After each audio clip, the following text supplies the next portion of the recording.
stop being you.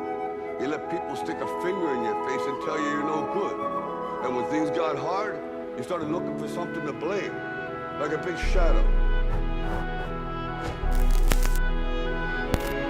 The least we can do is consider what we've done and individually, collectively do the best we can to try and turn this thing around. I blame no one. I look in the mirror.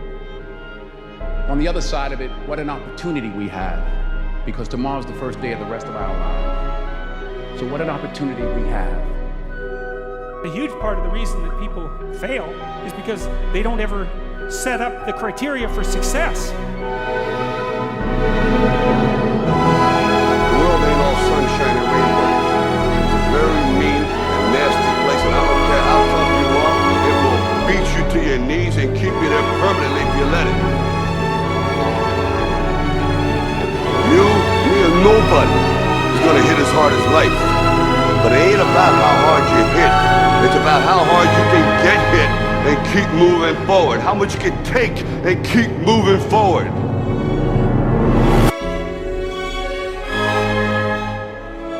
Every failed experiment is one step closer to success. You've got to take risks. I found that nothing in life is worthwhile unless you take risks. You will fail at some point in your life, except you will lose.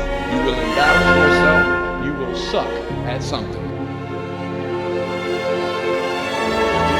That's to fail. If you don't fail, you're not even trying. Sometimes it's the best way to figure out where you're going. If I'm going to fall, I don't want to fall back on anything except my faith. I want to fall forward. I figure at least this way I'll see what I'm going to hit. There is no passion to be found playing small and settling for a life that's less than the one you're capable of living.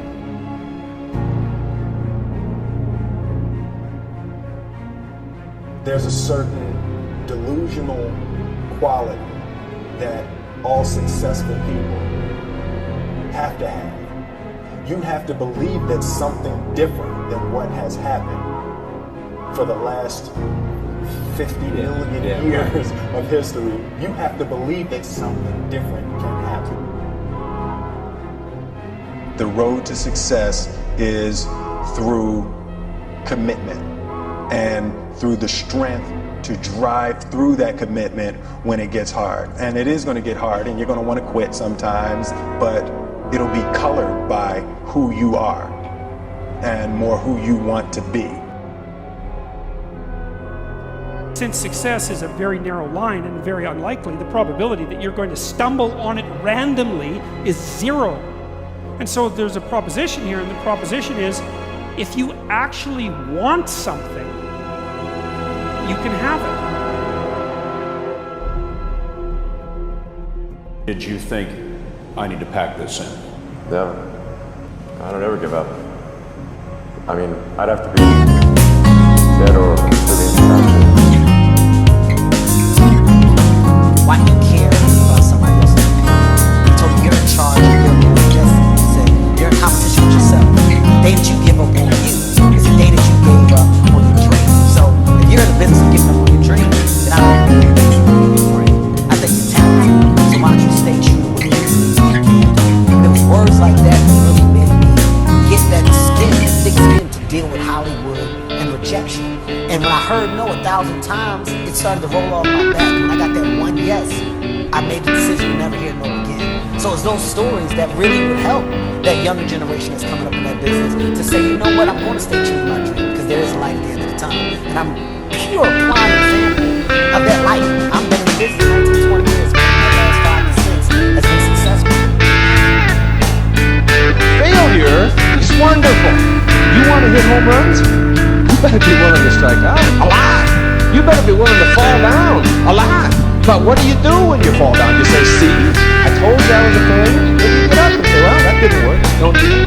I'm always reminded of Thomas Edison, who was working on inventing a storage battery, some way to store electricity. He knew kind of what it was and so on, but he just didn't know how to store it.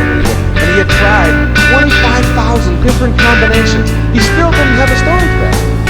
And one of the reporters asked him, he was like 77 years old, and he said, Mr. Edison, how does it feel, someone as famous as you, to have failed 25,000 times? It must be awful.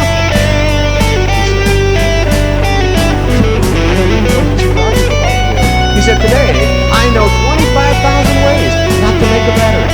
Failure is only bad when you equate it with your self-worth. When you say, because I fail at something, that makes me a failure as a person. The healthiest place you can get to is the place where you're willing to try anything.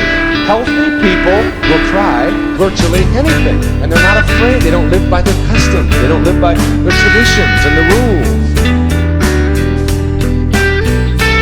Failure is something that you should be afraid of. You should be afraid of. That's why you should go out there and challenge yourself to fail. Because if you're not failing at something, that means you set your goals past to succeed in everything you do. Which means you gotta set your goals high enough. So for me, okay, I'm gonna go out and break against the walls looking for pull-ups. Lofty goals. This is why I failed twice before I found God. I knew going over everything I've ever done in my life. Maybe SEAL training 3 times before I got it. Everything I've ever done in my life took me 3 times before I got it. I knew there was a huge possibility. But what I gained from failure is this. When you see a movie, and you watch a movie about a person who keeps failing, and at the end, they succeed, how do you feel? Amazing, right? I become I want to feel how I feel watching someone else in the movie. When I watched Rocky get his ass kicked, and I watched all these different things of failure, I was able to put myself in and say, God, man, how much do you feel that you finally got there? That's what failure has done to me. I've watched so many things and watched someone succeed at the end of it. It's like, God, I want to feel like that. But failure causes that one feeling. Without that failure involved, you don't have that feeling. If you just pass and you succeed and you're great, that feeling, yeah, okay. What takes you years, months, years to accomplish because you just can't get over the hump, but you continue going back to the drawing board. You're looking for those few seconds after you finally figure out the equation, whatever the equation may be, to get you to finally pass, to succeed. I live for that feeling, but I can't get that feeling without going through, I failed this equation, I failed this one, I failed this one, I failed this one. Oh, I'm figuring it out. So you start to feel it before you even pass, before you even get to the success part. And then once you succeed, the feeling is unbelievable. And you take that feeling of success through failure and you put it in your cookie jar. And you say, I'll come back and get you again. I'm gonna need you again down the road in my life to call on you.